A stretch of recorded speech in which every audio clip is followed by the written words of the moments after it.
Pentagon gives a green light to Ukraine for a successful counteroffensive in this spring, and even the Minister of Defense of Ukraine, Alexei Reznikov, saying that this will happen somewhere in April-May, which, to be honest, as you can imagine, is any week now. How prepared is Ukraine for this counteroffensive? Where they will most likely attack? How the final stages of this war will look like? And what all of this means to Putin? But more about all of this in just a couple of minutes. What's up, investors? It's the Russian dude. Let's go straight to the point. So, according to the head of Pentagon, Lloyd Austin, Ukraine is very well prepared for this counteroffensive, and most likely this will happen this spring, which pretty much kinda means that US green lights this attack by Ukrainians. The two main reasons, according to Lloyd Austin, is that first of all, Ukrainians were able to significantly deplete Russian forces, specifically in the east in the places like Bakhmut, where Russia spends thousands of soldiers, maybe even tens of thousands of soldiers already so far, just to advance mere kilometers in this small settlement. And reason number two, which is also related to reason number one, is that Ukrainians were also able to deplete and destroy a lot of Russian military equipment and vehicles. And for this reason, if you remember from my previous videos, Russians are even militarizing their museum exhibitions, and they're bringing howitzers and self-propelled systems and tanks all the way back from 1950s. And at the same time, from Ukrainian side, they are only increasing their military vehicles potential by, for example, Western countries sending their armored personnel carriers, tanks, or even some aerial vehicles, helicopters and planes. And just for example, right here we have a video showing that Ukrainians are sitting inside such military vehicles and pretty much waiting for an order. Besides that, Vladimir Zelensky also created the military administrations in still temporarily occupied cities, such as Severodonetsk, Gorsk and Popasna, which basically means that even though this is technically under the control by Russians, they are kinda internally governed by Ukrainians, and whenever there is a sign for Ukrainian counteroffensive, it will be these people's responsibilities to fight the Russian invaders from the inside. But wait, there is more. According to the representative of Ukrainian authorities, Irina Vereshchuk, she also urged all those Ukrainian citizens living on these temporarily occupied territories to think about evacuating somewhere else, at least for now, because whenever Ukraine will be liberating these cities, obviously there will be combat activities, so that it does not interfere with Ukrainian forces. And so pretty much yes, as you can already see, and it is already confirmed by the Western media and sources, Ukraine is ready for its spring liberating counteroffensive.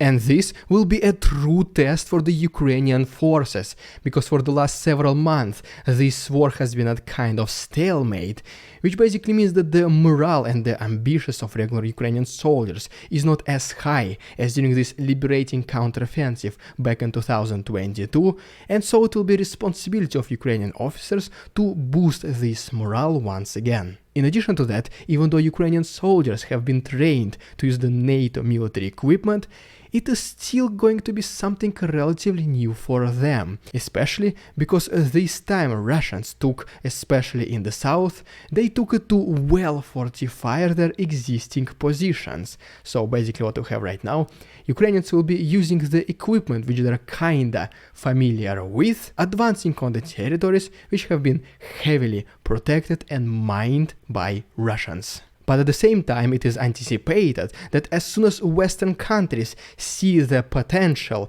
and the very well possibility of Ukrainians to retake their own land and win in this war, this is when most likely other countries, obviously including NATO, they will double down on their support to Ukraine, so they can finalize this liberation once and for all. And so yes, now back to the Minister of Defense of Ukraine, Alexei Reznikov, who truly believes that the counteroffensive of Ukraine will begin somewhere in April or May of this year, which is just in few weeks.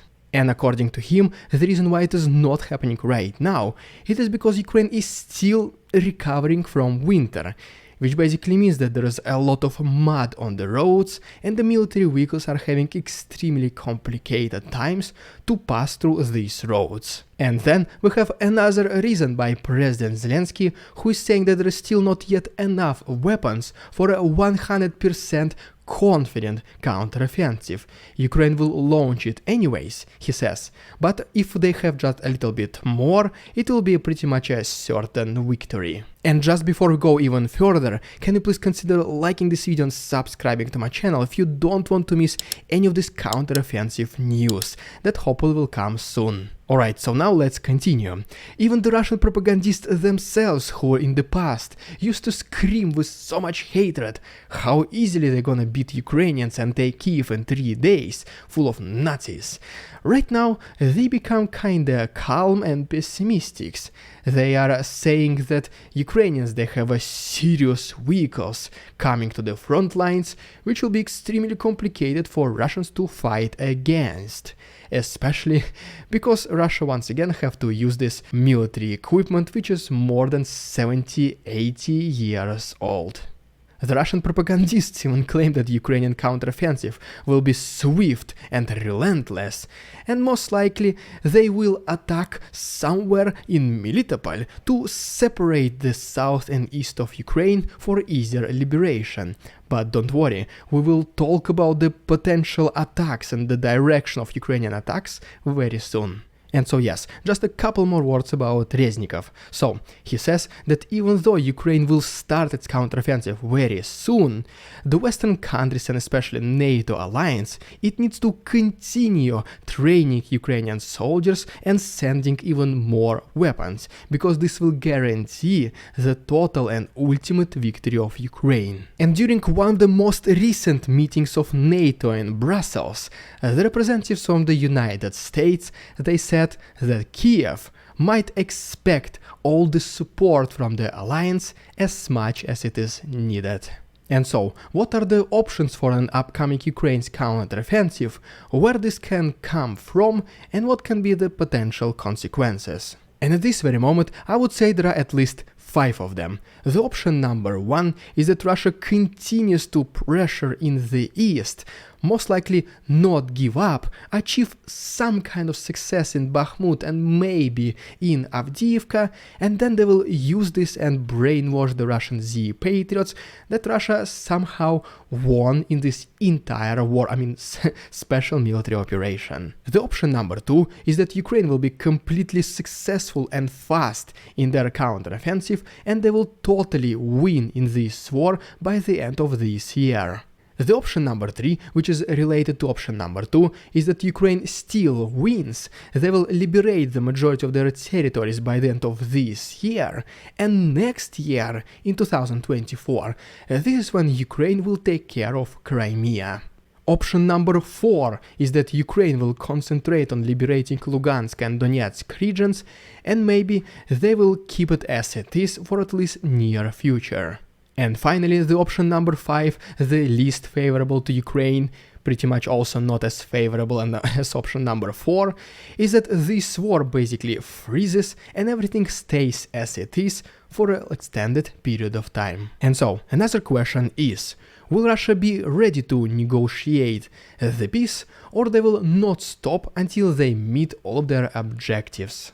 And well, to be honest, this is a pretty complicated one to answer, because different countries can see different results of this war. Something what Russia might call a victory will definitely not be viewed as a victory by the West, and vice versa. For this reason, just as an example, according to the advisor to the Ministry of Defense of Ukraine, Viktor Nazarov, the very bare minimum that Ukraine needs in order to consider initiating the peace talks is the total liberation of Kherson and Zaporozhye region and withdrawal of Russian troops from these territories. But obviously, most likely this will never be accepted by President Zelensky, who is convinced all the way until the very end that as soon as there's any single Russian soldier anywhere in Ukraine, peace talks are impossible. For this reason, most certainly a very great changes are coming, both for Ukraine and Russia. At this very moment, Ukraine has much better chances of being successful in this war, and most likely this whole process will be initiated in the very near future, especially because America itself is the biggest supporter in terms of dollar amounts to Ukraine, also says that Ukraine is ready. And I mean, to be honest, I do not see America backing down away from Ukraine in case it starts losing after it already invested so much in its victory. So I also think that America will be supporting Ukraine all the way until the very end. And well, guess what? The Russian propagandists themselves, besides becoming extremely pessimistic, which we already talked about, some of them started to be really morbid. They started talking about that the history repeats itself, talking about the examples of some tsars back in the history of Russia, which were overthrown as a result of their defeat in their wars. And so, coming back to our times, even the Western sources themselves, they also acknowledge the possibility that Putin might be literally swept out of Kremlin in case he loses in Ukraine, because so much has been placed at stake. His oligarchs spent so much money supporting this crazy invasion, and they got absolutely nothing out of it. Putin made them lose everything. And ultimately, it also depends on the regular people of Russia themselves, because I think, as perfectly said by President Zelensky, Russia will only be free whenever they can fight and win against Kremlin, at least in their own heads. Thank you so much for attention, товарищи. Please subscribe not to miss any of the future updates, and see you on Tuesday.